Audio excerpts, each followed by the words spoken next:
বাংলাদেশে ভয়াবহ বিমান দুর্ঘটনায় প্রাণ চলে গেল এতগুলো শিশুর। এই দুর্ঘটনার দায় কার?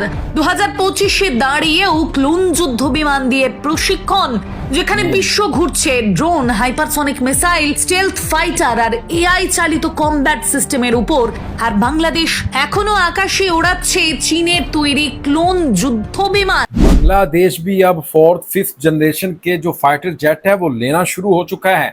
इसमें चाइना और रशिया का कोई कसूर नहीं। आप कह रहे हैं ये जो क्रैश हो गया है फाइटर जेट जो ट्रेनी जिस पर पायलट सवार था, तो ये चाइनी माल था, ये रशिया की टेक्नोलॉजी थी, ये था वो था। भाई ये कसूर है इंडिया का, क्योंकि हिंदुस्तान नहीं लेने दे रहा था।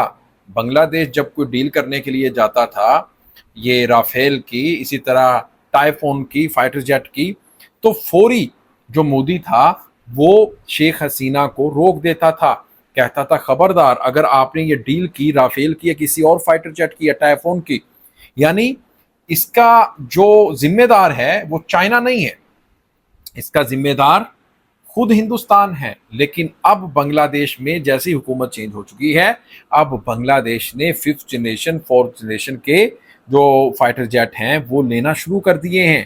अस्सलामुअलैकुम दोस्तों, আমি এহসান খান আর আপনারা দেখছেন এহসান খান यूट्यूब चैनल। आशा করি আপনারা সবাই ভালো আছেন। दोस्तों बहुत ही इम्पोर्टेंट न्यूज़ है, आपको बताएं कि वेस्ट बंगाल का हिंदुस्तानी जो मीडिया है या फिर हिंदुस्तानी जो हुकूमत है, उनके जो लोग हैं वो ये कह रहे हैं कि देखें बांग्लादेश के पास जो फाइटर जेट हैं, जो ये देखें ट्रेनिंग के लिए हैं, और ये वो फाइटर जेट नहीं जो वार युद्ध के लिए इस्तेमाल होते हैं, वो नहीं, हरगिज़ नहीं है। कहते हैं इनके देख खटारा हो चुके हैं, पुराने हो चुके हैं, लेकिन फिर भी बांग्लादेश इनकी जान नहीं छोड़ रहा। भाई बांग्लादेश न्यू लेने गया था, राफेल की डील आपने कैंसिल करवाई इंडिया ने, इसी तरह इंडिया ने टाइफून की जो डील है वो कैंसिल करवाई शेख हसीना के ऊपर प्रेशर बनाकर। लेकिन अब बांग्लादेश ले रहा है, 4th जनरेशन के भी ले रहा है, 5th के भी ले रहा है, क्योंकि अब प्रोफेसर यूनुस की हुकूमत है। अब शेख हसीना जो एजेंट थी इंडिया की, उसकी हुकूमत नहीं है, लेकिन इसका जिम्मेदार चाइना नहीं है। आप कह रहे हैं ना चाइना का BGI, ये जो FTG, ये जो इनका जो त्यारा क्रैश हुआ है ढाका स्कूल के ऊपर, वो कह रहे हैं इसका जो जिम्मेदार है वो चाइना है, रशिया है। नहीं भाई, बिल्कुल नहीं है। चाइनीज टेक्नोलॉजी ने ही आपकी बैंड बजाई है ऑपरेशन सिंदूर में। आपको जो राफेल के ऊपर बड़ा गरूर है, प्राउड है, वो गुरूर हमने खाक में मिलाया है आपका। J-10C हो या फिर JF-17 फाइटर जेट हो, उन्होंने रशियन S-400 जो एयर डिफेंस सिस्टम है उसकी भी बैंड बजाई, और फिर आपके राफेल की, जी हाँ, जो फ्रांस का बनाया हुआ राफेल है उसकी बैंड भी बजाई। तो फिर आप कैसे कह सकते हैं कि चाइनीज माल ने तो आपकी ऐसी तैसी फेर के रख दी। और फिर बांग्लादेश के ऊपर आप किस तरह से आरोप लगा रहे हैं कि बांग्लादेश नहीं लेता। बांग्लादेश तो ले रहा था, मॉडर्न टेक्नोलॉजी लेना चाह रहा था, लेकिन आप नहीं लेने दे रहे थे। ये है असल में दोस्तों वजह। आपका क्या कहना है इसके बारे में वो आपने कमेंट सेक्शन में दोस्तों बताना है। लेकिन अब वीडियो देख लेते हैं कि वेस्ट बंगाल मीडिया इसके ऊपर क्या कह रहा है। वीडियो देखने से पहले चैनल को सब्सक्राइब करेंगे आप, बेल आइकन भी प्रेस कर दें, वीडियो को लाइक भी किया करें, और कमेंट सेक्शन में आप अपनी फीडबैक से हमें जरूर आगाह भी किया करें। ले दोस्तों वीडियो देखिएगा, 3, 2, 1 एंड। বাংলাদেশে ভয়াবহ বিমান দুর্ঘটনায় প্রাণ চলে গেল এতগুলো শিশুর। এই দুর্ঘটনার দায় কার? 2025-এ দাঁড়িয়েও ক্লোন যুদ্ধ বিমান দিয়ে প্রশিক্ষণ, যেখানে বিশ্ব ঘুরছে drone, hypersonic missile, stealth fighter আর এআই চালিত কমব্যাট সিস্টেমের উপর। আর বাংলাদেশ এখনো আকাশে ওড়াচ্ছে চীনের তৈরি ক্লোন যুদ্ধ বিমান। সোভিয়েত ইউনিয়নের 1960 সালের MiG-21 এর নকশা কপি করে বানানো চীনা কোম্পানির F-7BGI যুদ্ধ বিমান, যেটা আসলে যুদ্ধের জন্য নয়, কবর খোঁড়ার জন্য যথেষ্ট।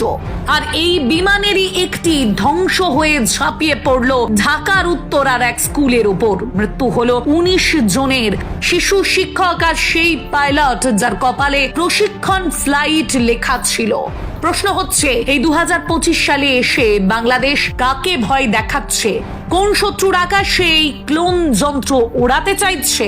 আর এর চেয়েও বড় প্রশ্ন, শিশুদের নিরাপদ ভবিষ্যৎ তৈরি করতে গিয়ে কেন শিশুদের মাথার উপর রাখা হচ্ছে মৃত্যু নামক এক টেকনিক্যাল ভ্রান্তি?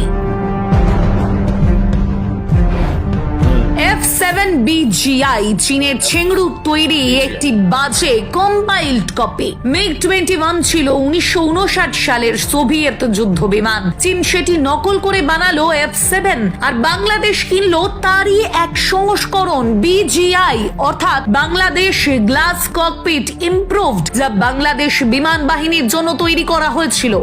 ইমপ্রুভড কোথায়? আধুনিক যুদ্ধক্ষেত্রে যার নেই BVR মিসাইল সক্ষমতা, নেই মাল্টি রোল ফ্লেক্সিবিলিটি, নেই ইঞ্জিন ব্যাকআপ, নেই স্টেলথ প্রযুক্তি, এমনকি ইজেকশন সিস্টেমেও জটিলতা। এটা আসলে আকাশে উড়তে পারা একটা লোহার কাঠামো, আর কিছুই নয়। 2013 সালে চীন থেকে 16টি F7BGI কেনে বাংলাদেশ, মূল্য প্রায় $90 বিলিয়ন। যদিও তখনকার সামরিক নেতৃত্ব বলেছিল কম দামে যুদ্ধ বিমান পাওয়া গেল, কিন্তু প্রশ্ন হচ্ছে এই যুদ্ধ বিমান কি আদেও যুদ্ধ করতে পারে? আর এর ট্রেনিং কি রাজধানীর স্কুলের মাথার উপর দিয়েই নিতে হবে? বিশ্ব যখন নিজস্ব স্টেলথ ড্রোন বানায়, ভারত যখন রাফেল আর তেজস দিয়ে বহর সাজায়, বাংলাদেশ তখন F7BGI দিয়ে সামরিক মহড়া চালায় রাজধানীর মাথায়। এটাই কি 2025 সালের সামরিক দর্শন? 21 জুলাই 2025 ঢাকার উত্তরা। প্রশিক্ষণ ফ্লাইটে ছিল পাইলট তৌকির ইসলাম সাগর। এটি ছিল তার প্রথম একক উড্ডয়ন। বিমানটি ইঞ্জিন সমস্যা বা নিয়ন্ত্রণহীনতার কারণে আচমকা স্কুলের উপর আছড়ে পড়ে। ফলাফল মৃত্যু 19 জন, আহত 164 জন। একটি স্কুল পুরো ধ্বংসস্তূপ। প্রশ্নবিদ্ধ বাংলাদেশ বিমান বাহিনীর সক্ষমতা। পাইলটের ইজেকশন সিস্টেম কাজ করেনি। তাহলে দায় কার? এই বিমান বানিয়েছে চীন, কিনেছে বাংলাদেশ, আর মৃত্যু হলো শিশুদের।